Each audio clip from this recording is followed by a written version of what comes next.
Thank you, Mr. Speaker. I always seem to get to follow the Greens, which is a little bit frustrating.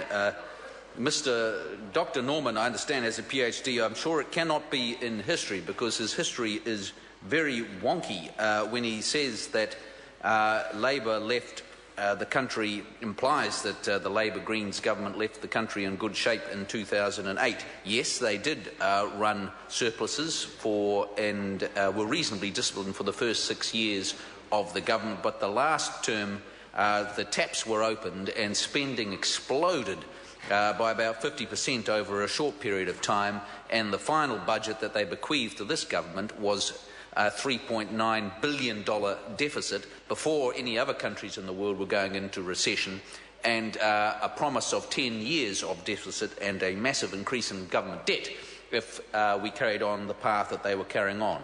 So, Mr. Speaker, it's quite incorrect what he says. This is the sixth budget, Mr. Speaker, of a government led by John Key, who has the support, unanimous support of his entire caucus, that has led this country from recession to sustained growth. And it's interesting to see how the opposition, Labour and Greens, try to characterise the situation. They certainly can't go and say that the economy is weak or that the economic management of this government has been poor, because that's manifestly not the case. We only have to look at New Zealand growing by 3.8% in the year to March, one of the highest growth rates in the world's developed countries, and much better than the 2% in the United States or the 0.9% in the euro area. They certainly can't point to the fact that growth is forecast to reach 4% next year, a far cry from the recession that we inherited in 2008. And this is delivering, Mr. Speaker, benefits to hard-working MPs. Average wages have increased by about 3,000 in the past 2 years to nearly 55,700, and they're forecast to grow, this is the average wages in New Zealand, to around $62,000 in 2018. And in the past year alone, as we've heard, 84,000 jobs were created in New Zealand, and Treasury forecasts a further 172,000 jobs will be created over the next 4 years. And then when we look at unemployment, forecast to fall to 4.4% by 2018, the cost of living increases are low, and that's helping New Zealand families get ahead. Inflation was just 1.6% in the year to June, well below the massive, the nearly 5% inflation that we were inheriting in 2008, Mr. Speaker. New Zealanders are looking at a brighter future here in New Zealand, such as this government promised, and they're voting with their feet and coming and staying home. I got into Parliament, like a number of people in this side of the party, concerned about the continual loss of New Zealanders to Australia, concerned talking to people who loved living in New Zealand but were distressed to see all their family living offshore. And that takes a long time to turn around, but this month there was no net loss of New Zealanders to Australia in June, the last month that figures have been collected for. This is the first time since 1991, and it shows that New Zealand is doing very well indeed. So where does that leave the Labour and the Greens? What argument, what angle can they come against us? And so the angle that Mr. Parker always peddles is that somehow, oh yes, the economy is doing well, but it is unbalanced, Mr. Speaker. The only problem with that is that none of the arguments really stack up, and so it's unbalanced. Okay, the economy is doing very well, but not everybody is benefiting from it. In fact, inequality is rising. That's the argument that he puts forward, but it's just not backed up with the facts. Every study that's been done, the leading study by Mr. Parry, shows there is no discernible increase in equality in New Zealand, thanks to the very substantial redistribution that we have in the New Zealand economy. Then it goes, oh, well, it's the balance of payments. They're getting worse. They're forecast to get worse as we look out. But the only problem with that is that it's actually narrowed very, very substantially since when Labour was in government. It was knocking up around 7 or 8%. Balance of payments deficit, where now it's narrowed to 2.8% of GDP, a very low record. And that is because New Zealanders are paying their way in the world. So that one doesn't work. Then they say, oh, well, but we've built up a whole lot of debt, forgetting the fact that there was the Christchurch earthquakes that we had to pay for, and there was a recession that we had to work our way through.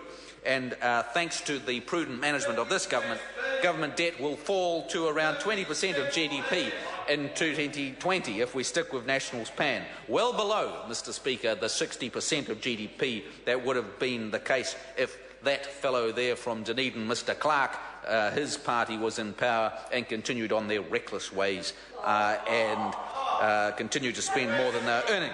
So that's the past. What about the future, Mr. Speaker?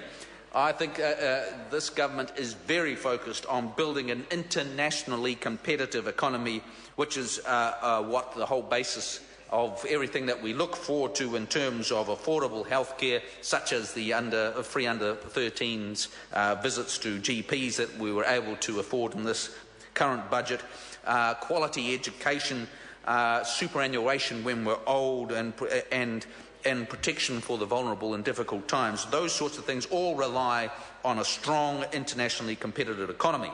And that's not going to come about because some well-known business expert like Russell Norman says that he has the elixir, he has the solution to smart green growth or anything like that. It's certainly not going to come about from that other well-known business expert, Mr. D. Parker, who says we should do this or that or some activist government. It's about fundamentally continuing to provide stable, predictable, competent government so that businesses have the confidence to invest and to grow their businesses and create jobs. It's businesses that create real wealth in this country, and they thrive in an environment where they have confidence to invest. And that's what this government has given over the past 6 years, and that is the greatest thing that we can bequeath to this economy if we're given another 3 or 6 years to carry on the work. When we break down the detail, the government's business growth agenda outlines the future proposals that we're doing, and the 6 areas that Mr. Stephen Joyce and Bill English have been so effective in channeling the thinking of the public service into the areas where we need to do well to create an environment in which New Zealand businesses can be internationally competitive. So looking at building export markets by negotiating high-quality free trade agreements, of course opposed by the Greens at every turn because they are opposed to free trade and they're opposed to an open economy, notwithstanding the fact that New Zealand has thrived following its free trade agreement with China. It's about building capital markets, and they have been given a huge boost by the partial flotation of some of the SOEs. We have the most vibrant and strong stock market that we've had in years in this economy, and we'll continue to rebuild our financial reserves. We'll establish the New Zealand Trade and Enterprise Regional Investment Attraction Program to bring more capital into the economy. We'll be implementing the Credit Contracts and Financial Services Law Reform Bill, and supporting crowdfunding and peer-to-peer lending as a number of projects that we'll be looking at over the next little while. Business innovation is the another area of the business growth agenda. We hear again Mr. Norman complaining about the so-called simple economy that is the basis of all our prosperity in New Zealand at the moment. Well, it's nonsense. In the Epsom electorate where I'm based, services exports are very strong. In fact, that is one of the fastest growing areas of export in New Zealand, is the services, high-end services. IT companies like ConnectNet, which I met in Parnell, many IT companies, health services companies, architects, public relations firms, all exporting their services around the world and doing very well indeed. And this government has been enormously enthusiastic in the way that it has supported science, research and development. The other areas are building skilled and safe workplaces, building natural resources and making use of wind-blown trees. It's frustrating to hear Russell Norman talking about logs on the wharves. Well, the main thing that's holding back the wood processing industry in New Zealand is the cost of electricity, and lo and behold, it's the Greens who want to greatly increase the cost of electricity by slapping a great carbon tax on it. So, Mr. Speaker, they are confused and muddled, and this government is clear and stable in its progress. And on that basis, I commend this bill and this budget to the House, Mr. Speaker. Richard Prosser. Thank you, Mr. Speaker. I'm pleased to rise